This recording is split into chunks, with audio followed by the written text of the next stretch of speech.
Assalamualaikum warahmatullahi wabarakatuh. Pemirsa, di kesempatan kali ini saya mau mereview Satfinder Satlink SP2100 ya.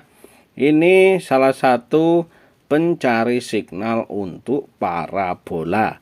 Jadi bukan untuk antena UHF ya, bukan untuk siaran digital UHF, tapi ini untuk parabola. Jadi tipe ini khusus parabola ya. Jadi tidak seperti yang kemarin, ini tidak combo, tapi hanya khusus untuk DVB-S2 parabola. Ya, fiturnya apa saja? Ya, kita mulai unboxing ya. Jadi ini ada manual book. Ya, di manual book ini lengkap cara pemakaiannya ya. Jadi ini pengalaman saya pertama kali beli Satfinder dulu ya, pakai Satfinder. Bingung caranya, walaupun sudah baca itu bingung ya. Ya alhamdulillah sekarang sudah banyak video-video yang menjelaskan gitu ya. Jadi kita pemakai pertama pun itu enggak bingung ya, karena sudah dipandu lengkap gitu ya. Jadi ini pakai adaptor ya. Jadi untuk ngecas ya, ini pakai 12 volt. Kalau di sini 1 ampere, cuman pakai 2 ampere enggak ada masalah ya, jadi aman.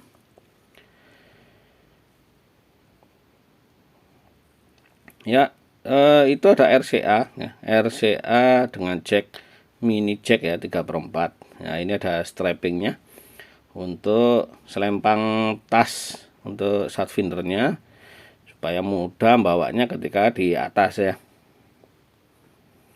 Nah, ini unitnya terbungkus dalam tasnya ya.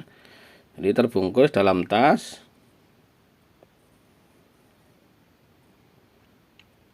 Ya, kita buka ya. Gimana bentuknya? Baik ya, ini ya. Jadi di dalam tasnya, nah strappingnya ini ada di nyangklongan kanan kiri ini ya. Ya, jadi ada perekatnya, pelindung juga untuk layarnya. Ini tombol-tombolnya, ya bentuk LCD. Nah ini ada center, ada USB, ada konektor untuk ke parabola ya.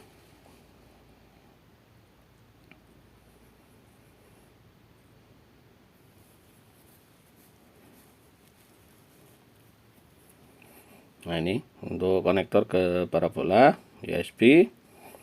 Dan ini center ya. Center ini bermanfaat kalau kita pas di gelap gitu ya. Apa mungkin ya, sangat mungkin ya. Sangat mungkin kita bekerja mungkin pas malam atau mungkin maghrib-maghrib gitu ya. Ini ada port HDMI out ini ya, bukan input. Jadi HDMI ini khusus untuk port output, bukan input. Nah, ini saklar on off-nya. Terus satunya untuk ngecas baterainya ya.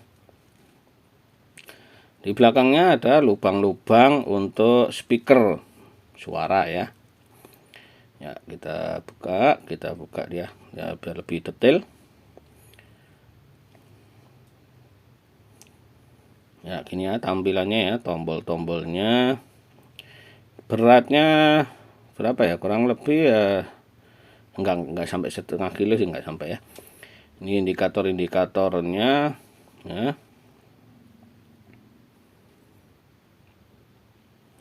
Oke. Ya, tampilannya begini ya. Baik, kita keluarkan, kita tes secara fungsinya. Oh, bentar. Kita keluarin, kita cek dulu untuk baterai ya. Ya, gini ya, kalau nggak ada casing, nggak ada tasnya, begini ya. Jadi warnanya hitam. Dulu ada yang kuning, cuman nggak lama berganti hitam semua ya. Nah, ini tampilan belakangnya, samping. Ya, labelnya dari belakang ya. Ya, speakernya ini.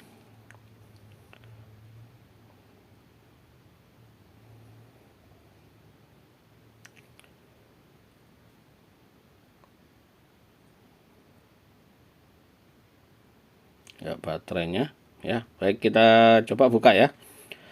Baterainya menggunakan apa gitu ya. Jadi kalau pengalaman kami pakai Saatfinder berbagai macam merek gitu ya, baterainya ya kurang lebih sama ya. Jadi menggunakan 2600 mAh sini ya, 18650 2 biji. Ini rata-rata Saatfinder pakai yang ini. Jadi mudah ya, cara cari penggantinya mudah. Beli di online itu bekas copotan banyak, atau mau yang baru juga banyak, tapi barunya selisihnya harganya masih lumayan ya. Kalau bekas copotan laptop itu murah. Baik, kita tes. Nah, ini tampilan displaynya ya.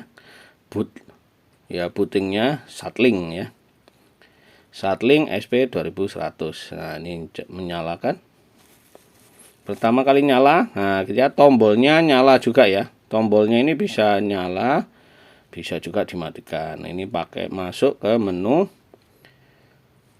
ya, pencari, milih satelit dulu ya. Yang saya tes kali ini pakai Measat KU ya. Ini yang paling banyak ya, paling banyak digunakan teknisi ini ya, karena provider kebanyakan ke sini ya, Measat KU. Ada juga C9.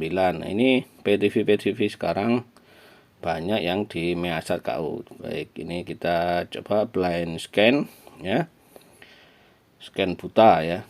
Nah, ini masuk ya. Jadi ada radio, ada TV, tampilannya gini ya. Ya, kalau sudah selesai dia disimpan.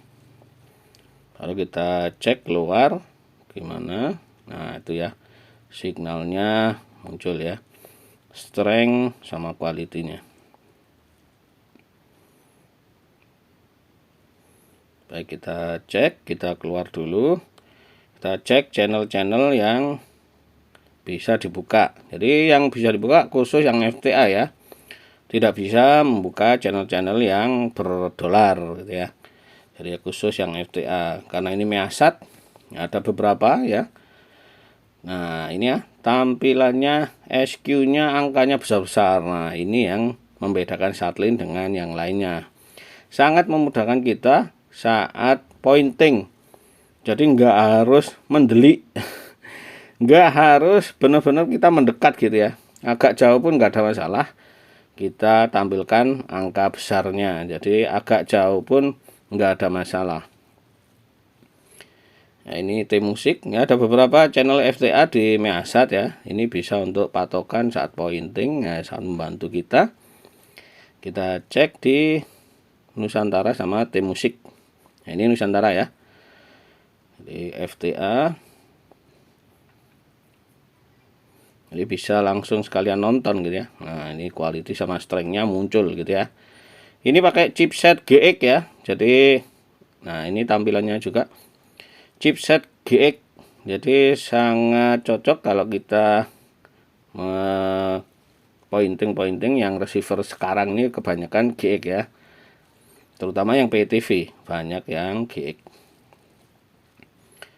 Ya, ini aktif center ya, dengan menekan F2 ya. F2 ditahan agak lama gitu ya, dia akan menyalakan center. Ditekan lagi dia mati, ditekan agak lama dia menyalakan center. Jadi center ini bisa aktif kalau ditekan, ditahan agak lama ya. Jadi bukan hanya sekedar dipencet. Terus kalau untuk volume, nah ini volumenya kita tes ya. Volume kursor kanan kiri, ini adalah volume. Jadi kanan kiri ya. Nah, ini volume.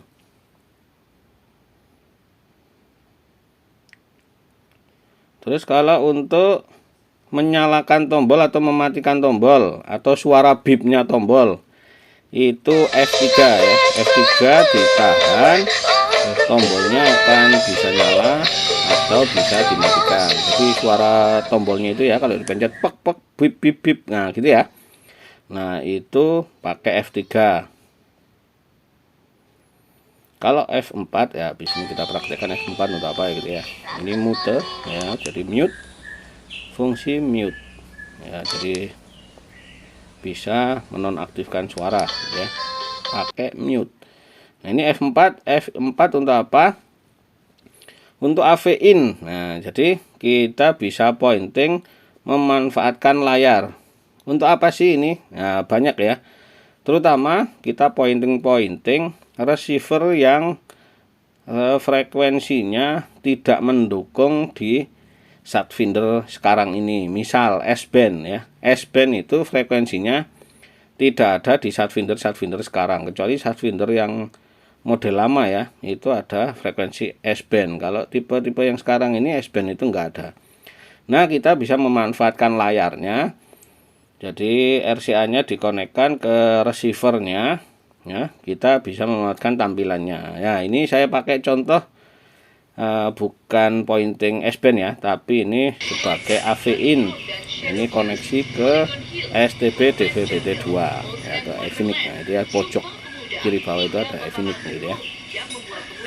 Jadi ini fungsi AV in, jadi bisa memanfaatkan layar untuk kebutuhan yang lain ya. Jadi serbaguna, ada center, ada untuk pointing, ada untuk multimedia ya. Ini ya menampilkan layarnya dipakai untuk yang lain gitu ya. Multimedia juga bisa ya, dari media center ini pakai USB juga bisa menampilkan foto gitu ya. Ini signalnya ya begini ya. Baik, terima kasih rekan-rekan. Bagi yang mau bertanya silakan bertanya langsung di komentar ya, di kolom komentar. Bagi yang bermaksud untuk membeli juga langsung aja, linknya ada di deskripsi. Ready stock, yuk buruan. Terima kasih atas perhatiannya. Sampai ketemu di video selanjutnya.